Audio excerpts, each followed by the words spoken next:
So hello guys होइन यो भिडियोमा चाहिँ म हाम्रो लिनक्समा यो nmap कमान्डको बारेमा एक्सप्लेन गर्छु। अब nmap भनेको चाहिँ के हो भन्दाखेरि यो नेटवर्कमा चाहिँ नेटवर्क म्यापर हो त्यसको फुल फर्म चाहिँ। अब फर्स्ट अफ अल स्टार्ट गर्नुभन्दा अगाडि म आफ्नो आइपी एड्रेसै देखाएर सुरु गर्छु। मेरो आइपी एड्रेस भनेको चाहिँ के छ भन्दाखेरि चाहिँ 10.100.52.172 छ। अब म चाहिँ अहिले चाहिँ त्यो nmap कमान्डको लेख्छु। कस्तो हुन्छ भन्दाखेरि चाहिँ सुडो nmap गर्नु पर्यो हामीले। अनि यसलाई चाहिँ म स्क्यान मोडमा रन गरेँ। अनि जुन मेरो एड्रेस थियो 10.100.52.0.24 मेन हाम्रो जुन यो nmap कमान्डको फर्मेट भनेको सम्म यस्तो हुन्छ। अब यसमा चाहिँ यो यसमा अलिकति बिग्रेछ, यो nmap हो, यो nmap हो। अनि यसमा चाहिँ यो nmap भनेको चाहिँ अघि भनिहाल्नु नेटवर्क म्यापर हो। अनि एसएन भनेको चाहिँ स्क्यान हो। अनि जुन यो छ यो 10.100.52.0/24 भन्ने यो चाहिँ CIDR-block हो। CIDR भनेको चाहिँ के हो भन्दाखेरि क्लासलेस इन्टर डोमेन राउटिङ। अब यसले चाहिँ के जनाउँछ भन्दाखेरि चाहिँ यो जुन हाम्रो जेनरली IPv4 एड्रेस हुन्छ यिनीहरू भनेको चाहिँ 32 बिटको हुन्छ। अब पछाडि मैले /24 दिएँ भनेको के हो भन्दाखेरि चाहिँ यो ओभरअल 32 मा अगाडिको 24 चाहिँ कन्स्ट्यान्ट हुन्छ भन्नु खोजेको।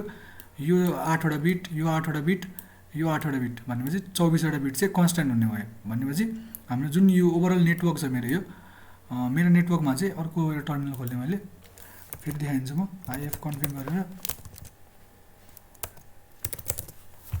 जुन यो मेरो आइपी एड्रेस थियो, आइपी एड्रेस भनेको मेरो चाहिँ कति थियो भन्दाखेरि 10.100.52.172 छ। भनेपछि यो 52 को सबनेटमा छु म अहिले होइन। अनि त्यसमा चाहिँ अनि अहिले चाहिँ म यो जुन कमान्डहरू लेख्छु म आउटपुट देखाउँछु सुरुमा पहिलामा। यसले एकछिन टाइम लिन सक्छ जे होस्। यो भनेको चाहिँ देखायो होइन। यहाँ यसले चाहिँ के गरिरहेछ भन्दाखेरि चाहिँ जुन यो मेरो यो सबनेट छ 10.100.52 वालेको सबनेट, यसमा कनेक्ट भएको डिभाइसेसहरूको बारेमा हेर्छ। डिभाइसेसहरूको स्क्यान गर्छ यसले। भनेपछि यो मैले भनिहालेँ यो अगाडिको 24वटा कन्स्ट्यान्ट हुन्छ, पछाडिको यो चेन्ज गर्नु पायो। भनेपछि हाम्रो एउटा यो जुन 52 को सबनेट छ यसमा चाहिँ टोटल कतिवटा डिभाइस कनेक्ट हुनु पायो भन्दाखेरि चाहिँ 256वटा आइपी एड्रेस पोसिबल हुन्छ। 256वटाबाट अगाडिको एउटा र पछाडिको एउटा भनेपछि त्यो यता गेटवे र ब्रोडकास्ट एड्रेसको काम गर्छ। भनेपछि हामीले 254 एड्रेस युज गर्न पाउँछौँ। अनि जुन अहिले मेरो जुन यो नेट छ होइन, यो नेटमा ओभरअल कनेक्टेड भएको भनेको चाहिँ 256वटा मध्ये 32वटा चाहिँ कनेक्टेड छ है। यिनीहरूको सबैको अब यो म्याक एड्रेस नै हेर्नु पाइयो है यसरी। अब यो जुन यो गेटवे छ, गेटवेको आइपी एड्रेस जेनरली यो 1 वाले हुन्छ 10.100.52.1। अनि ब्रोडकास्ट एड्रेस भनेको चाहिँ हाम्रो 10.100.52.255 सम्म जान्छ है। भनेपछि यता जति पनि हुनु पायो पछाडि चाहिँ 255 हुनु पर्यो। अब जुन यो मेरो गेटवे छ, यो गेटवे भनेको चाहिँ हाम्रो जुन राउटर छ, त्यो गेटवेको राउटरको काम गरेको चाहिँ त्यो चाहिँ सिस्कोको छ। यसको म्याक एड्रेस भनेको चाहिँ यो छ है। त्यो जुन राउटर छ राउटरको म्याक एड्रेस, म्याक भनेको चाहिँ मिडिया एक्सेस कन्ट्रोल हो, यसको म्याक एड्रेस चाहिँ यो छ। त्यस्तै अब मैले चाहिँ अहिले इक्जाम्पलको लागि आफ्नै मोबाइललाई अहिले कनेक्ट गरेर हेर्छु म। मैले आफ्नो मोबाइल चाहिँ कनेक्ट गरेँ यो नेटमा। अनि मैले आफ्नो मोबाइलको आइपी एड्रेस चाहिँ स्ट्याटिकल्ली 10.100.5108 राखिदिएँ मैले। अनि फेरि मैले चाहिँ यही गरेर अब मेरो डिभाइस पनि देखिन्छ है। यो मेरो मोबाइल चाहिँ साउमीको हो, रेडमीको हो। अब यसमा चाहिँ मेरो आइपी एड्रेस कति छ भन्दाखेरि 10.100.52.1118 छ। अब यो कहाँ छ भन्दाखेरि यहाँ आयो होइन। यो चाहिँ मेरो डिभाइस हो। अब भनेपछि यो डिभाइस चाहिँ मेरो जुन यो ओभरअल 52 को सबनेट छ यसमा कनेक्टेड छ। त्यही भएर चाहिँ यो यसमा देखायो। अब यसमा चाहिँ मेरो मोबाइलको म्याक एड्रेस पनि देखाइरहेको छ। म्याक एड्रेस भनेको ओभरअल हाम्रो नेटलाई एक्सेस गर्ने नि त्यो मोबाइलमा हुन्छ नेटवर्क इन्टरफेस कार्ड हो, त्यसको MAC address media access control यो। भनेपछि अब यसमा चाहिँ यो जुन म्याक एड्रेस छ यो चाहिँ मेरो मोबाइलको म्याक एड्रेस हो।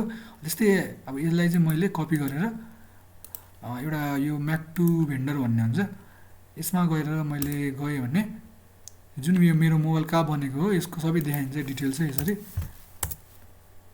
साउमी भन्ने देखाइरहेछ। त्यस्तै अर्को नि एउटा हुन्छ यहाँ, कता गयो यो भन्दाखेरि यो होला सायद।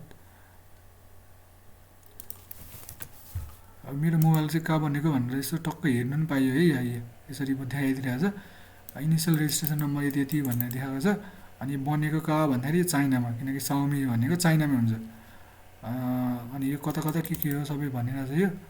जस यसरी चाहिँ स्क्यान गर्नु पाएँ है। अब फेरि म एकचोटि रिभाइज गरिदिन्छु के गरेँ भन्दाखेरि यो जुन हाम्रो 52 को सबनेट छ, 52 को सबनेटमा कनेक्ट भएको डिभाइसहरूलाई स्क्यान गर्छ यसले। भनेपछि अहिले जुन मेरो सबनेट छ यसमा कनेक्टेड भनेको अहिले 29वटा भएछ है, यो 1-2वटा घटेछ, जे होस् यतिवटा हुन्छ। अनि यसमा चाहिँ यो जुन कमान्डले चाहिँ ल्याटेन्सी पनि देखाउँछ। अब ल्याटेन्सी भनेको चाहिँ के हो भन्दाखेरि चाहिँ delay in the communication between network. भनेपछि यो जुन मेरो यो ल्यापटपबाट मैले गर्दैछु, ल्यापटप र यो जुन हाम्रो गेटवेमा अलिकति डिले हुन्छ त्यो भनेको ल्याटेन्सी हो।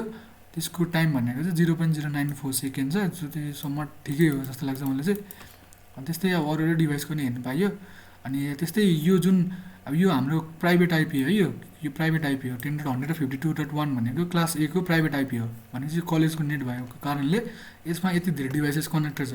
डिभाइसेस भन्दा नि यो चाहिँ बेसिकली राउटरहरू कनेक्टेड छ अरे। अब यो जुन इन्टेल कोर्पोरेट भनेको यो चाहिँ पक्कै यो इथरनेट जोडेको होला। अनि त्यस्तै यो के टिपी-लिङ्क भनेको पक्कै राउटर जोडेको होला। अनि यो डेलको पनि ल्यापटप होला। अनि त्यस्तै अरू अरू हुन्छ। यो साउमी पनि, यो साउमी चाहिँ खोइ कसको मेरै होला यो। अनि अरू अरू यो डिजिकम, फ्युचरिस्टिक टेक्नोलोजी भन्ने यो सबै राउटरहरू यिनीहरू। यसरी चाहिँ हाम्रो अब यसरी चाहिँ हाम्रो नेटवर्कमा कनेक्टेड भएको राउटरहरूको अथवा मोबाइल डिभाइसेसहरूको हेर्नु पाइन्छ, यसरी स्क्यान गर्नु पाइन्छ। यसको काम चाहिँ कहाँ हुन्छ भन्दाखेरि चाहिँ म्याक फिल्टरिङहरू हुन्छ नि। अब कसैले तपाईँको घरमा नेट चलाउँदैछ अरे, तपाईँलाई थाहा छैन अरे, अब त्यसमा चाहिँ त्यो मोबाइलको त्यो मान्छेको मोबाइलै ब्लक गरिदिन्छ भने चाहिँ यो म्याक फिल्टर लगाएर यो एड्रेसलाई ब्लक गर्नु मिल्यो क्या यसले। हो भनेपछि यसले चाहिँ यस्तो काम गर्छ है, यो Nmap कमान्डले चाहिँ यस्तो काम गर्छ। अनि यो भिडियो चाहिँ बेसिकली यसकै इन्ट्रोडक्सन थियो।